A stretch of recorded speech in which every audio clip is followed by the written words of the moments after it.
studio with me this morning is Eydin Hanson. He is the Vice President of the Texas Hog Hunters Association. Eydin, welcome to the program, brother. How you doing? I'm doing great. Glad to be here. Thanks. Good to have you back again. The last time you were here, you were headed to Austin. You guys were working on stopping this insane idea of poisoning feral hogs in Texas. And by the way, folks, I'm wearing my Texas Hog Hunters official hat this morning here. Just we appreciate especially that. For this, because I appreciate the work you guys are doing. This plan that Ag Commissioner Sid Miller has come up with. Let's give people the background here. He's come up with this plan to control the feral hog population by way of a poison, right? Correct. Now, that poison is the brand name of it is kaput. Correct. It is essentially an anticoagulant. The hogs go and they eat it, and after 24 hours, they start to bleed to death internally. Yeah, they bleed out through the eyes, through the back end, through the nose, into the joints, all through the gut, internally. Right. It's horrible. It's a horrible, horrible way to kill these animals. And, hog hunting in Texas has become quite the cash crop. There are guys out here that are paying money to go and hunt these hogs on private property. People are paying hunters to come in to control the populations. Right. So it generates an income for some of these guys. But it also it's affecting other wildlife as well. It's not just the feral hogs that are affected by it, but other wildlife as well. So walk us through the dangers here real quick. What are we talking about? Let me just I'll just give you a quick background. Let's do that. Okay, so hunters and trappers, dog hunters, I mean, and just regular folks out there, farmers, ranchers, everybody that's out there doing the control right now, we're looking at somewhere around 750,000 hogs that are taken out each year. Right. In the state of Texas. I know 3 guys right now that process, they take out just about somewhere in the area of just under 200,000 total. Wow. And so there's a hog buying station. They take out approximately between 50 and 60. On top of that, we have another one that's does the meat processing for dog food and pet food. And those 2 guys combined are over 120,000. So if you look at kaput, the pesticide, even if they were in max production, and this thing was 100% effective, the max they could take out a year with the stuff. 88-pound hogs now you're looking at is about 50,000, and I'm being generous on the 50,000. It's actually less than that. It's in the mid 40s, somewhere in that area. Dr. Tyler Campbell said the average size boar in Texas is somewhere around 200 pounds, like boar. Okay, to kill a 200-pound boar, it's going to take approximately 20 pounds of this stuff to do it. Well, 20 pounds total of kaput is going to cost you somewhere in the $144 range. So to kill one hog, it's going to cost each farmer, not including time, it's going to cost them $144 roughly, or we'll just call it $140. Then it costs them $140 a hog to put this poison out. That's if they eat the poison 4 days in a row or 5 days in a row, whatever they have to do. So you could have partially poisoned hogs run all around the state of Texas. What gave the commissioner the idea to do this in the first place? What's driving his desire to push this poison on us? The farmers, I won't say the ranchers as much, because it's mainly the farmers. So if you look at like peanut farmers, you look at watermelon farmers, you look at cotton farmers, those guys that are up there. As soon as you put the corn on the ground, the hog goes right down the row and starts tearing them out. Yeah. And we know that. What we've found in most cases that these guys, depending on their trapping program, it's not quite as robust as it could be. They're usually using a 1 or 2 cage pig cages. And the problem with that is the fact that you've got to have a robust program. You got to have hunting pressure on them. You got to do all kinds of things. The reality of it is the hogs are not going away. And the farmers do need a tool. Right. What the House Bill 3451, actually covers is the fact that we're just asking for it to be studied. Right. We want to know what the effects of it are. Right. You know, the crazy thing, you know, me growing up, we knew an Agent Orange back in Vietnam was just it was the herbicide.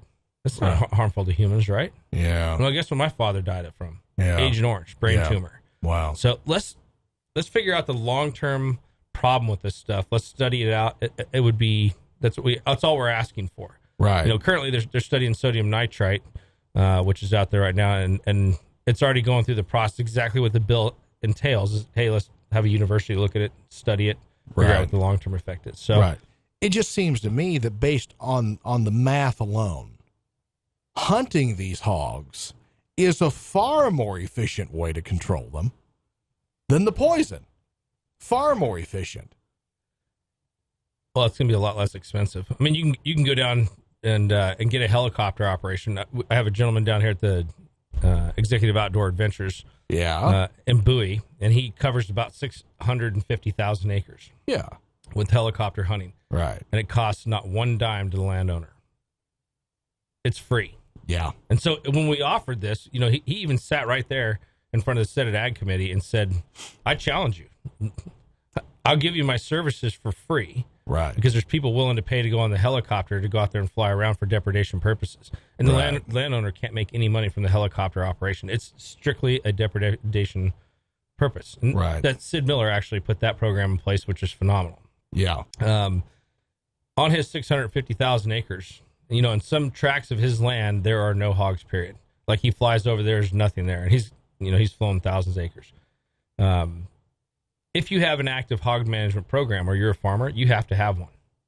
Right. And if you're a peanut farmer and you put this poison out, are they going to eat this little blue cracker or are they going to go back after the peanuts?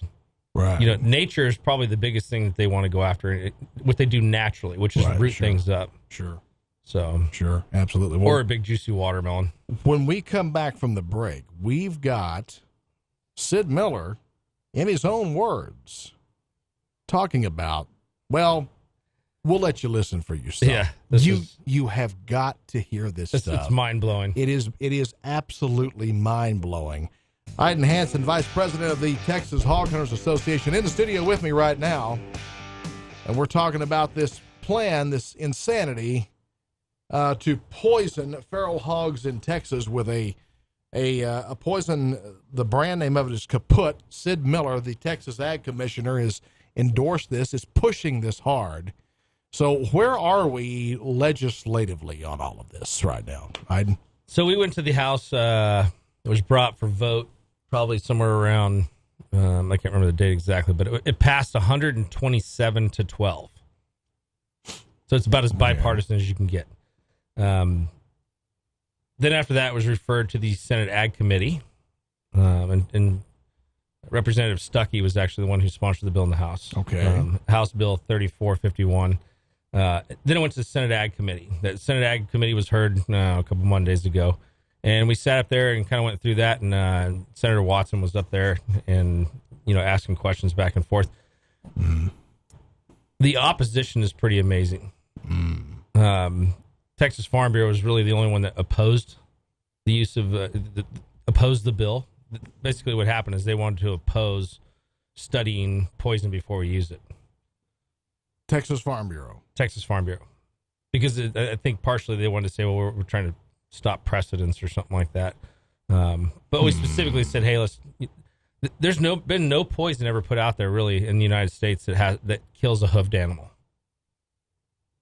This stuff was rat poison and pushed out there. Right. Senator Perry is Charles Perry, is the chairman of the Senate Ag Commission.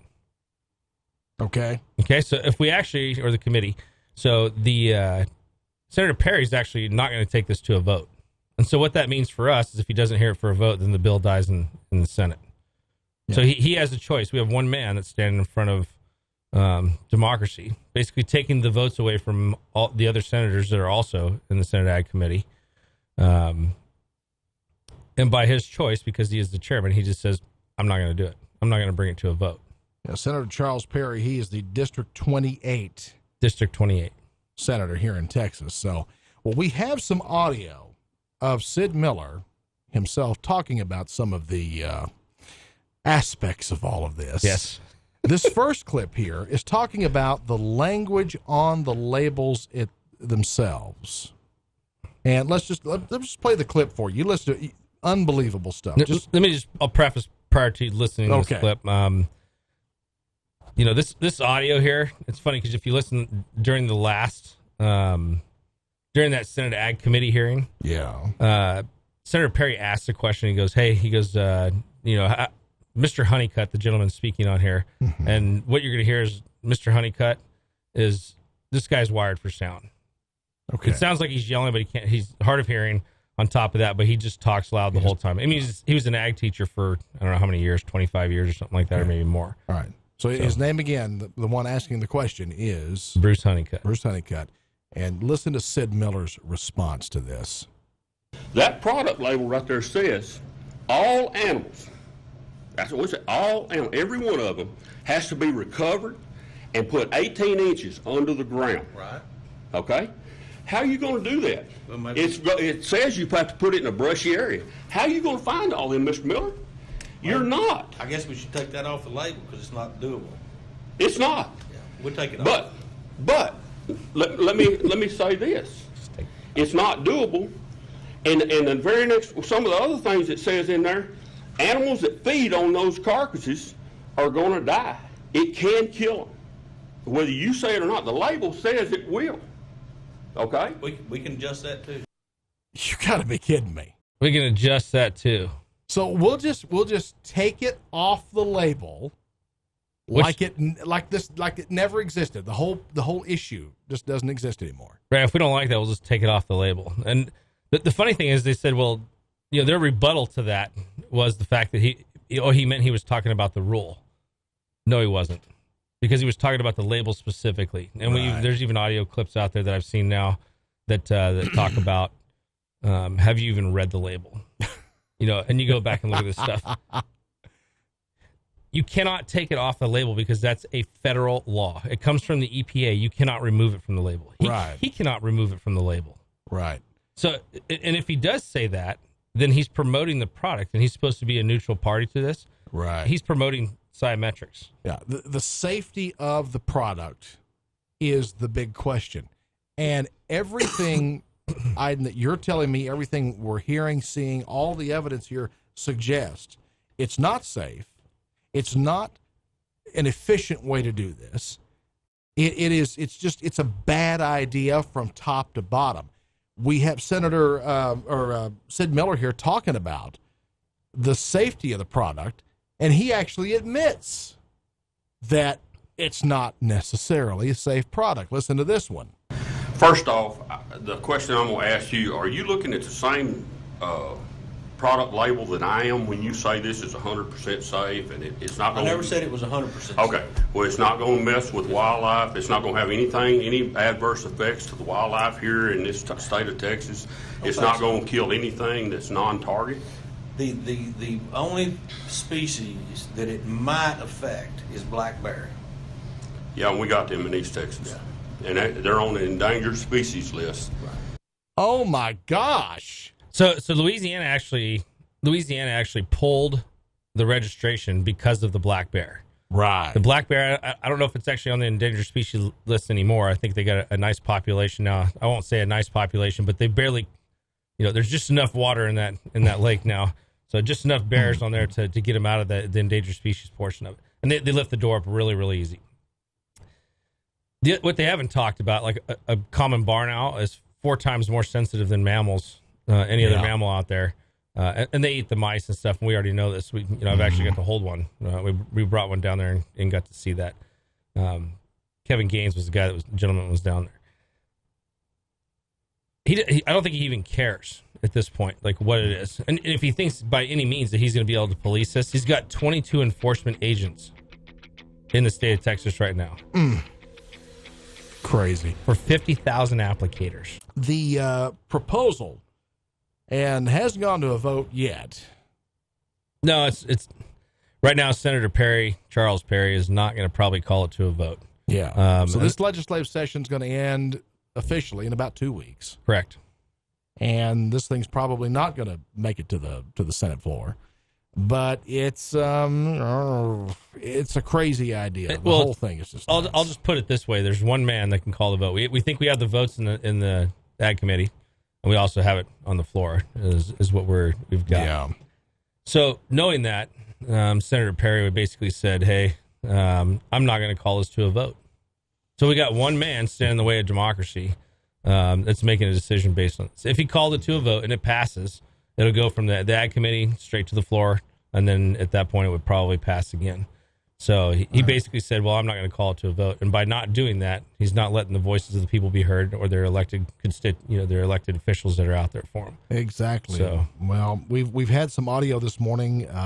Sid Miller, in his own words, talking about basically violating federal law, right, by removing language from labels concerning the effects and after effects of this chemical. Kaput is the brand name of the poison that he's proposing farmers use to control the feral hog population.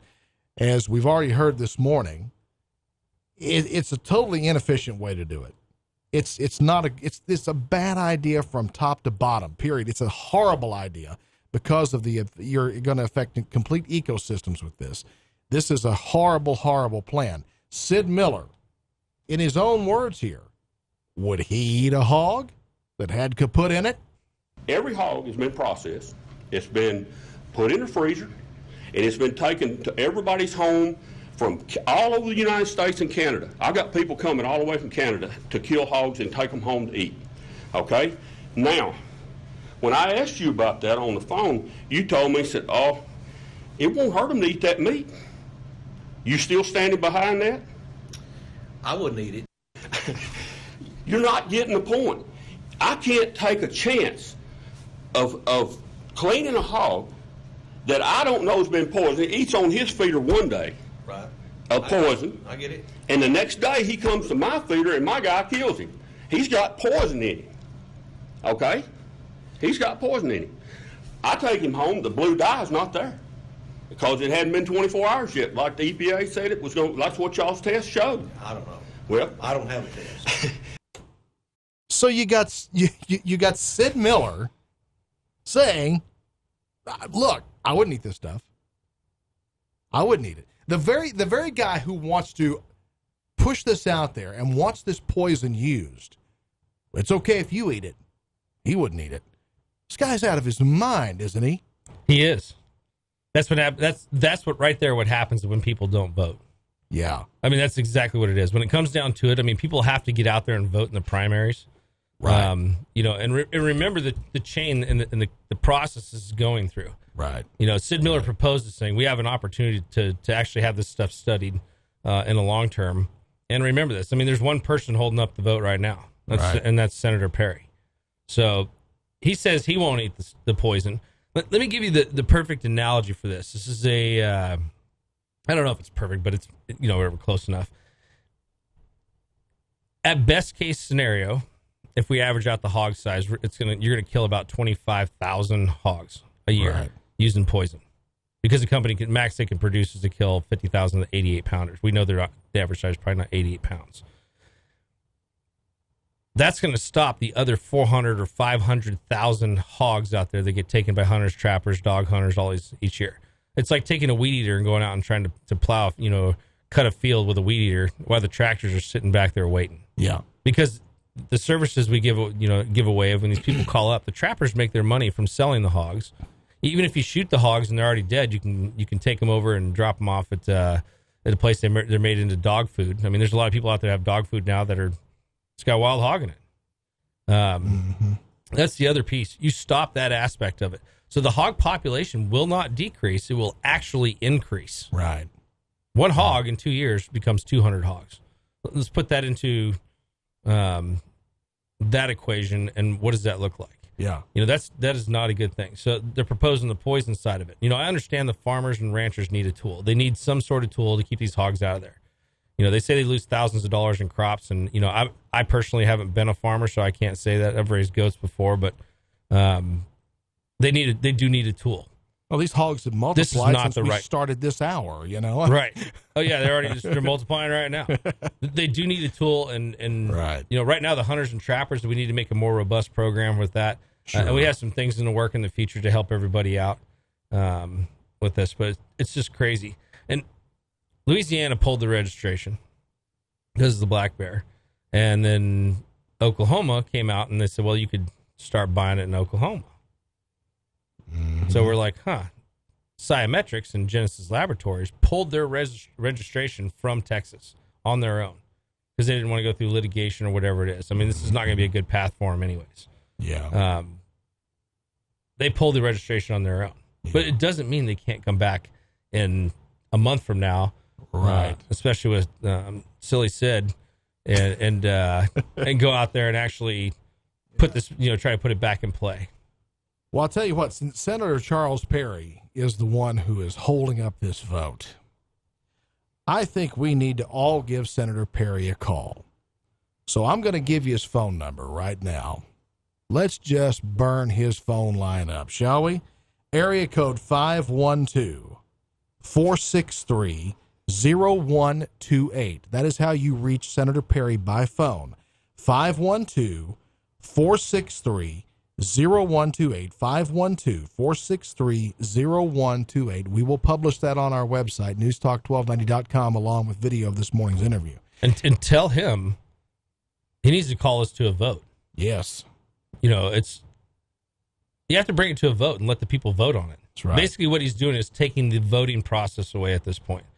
It actually, what it looks like, and they're, everybody and their brother right now is sending us information. Right. It's funny how this thing is snowballing, and Yeah. this is only beginning, just so you know. Yeah. It looks like Senator Perry is actually protecting Sid Miller. It sure does look that way. I mean, wouldn't you say? Absolutely, it looks that way.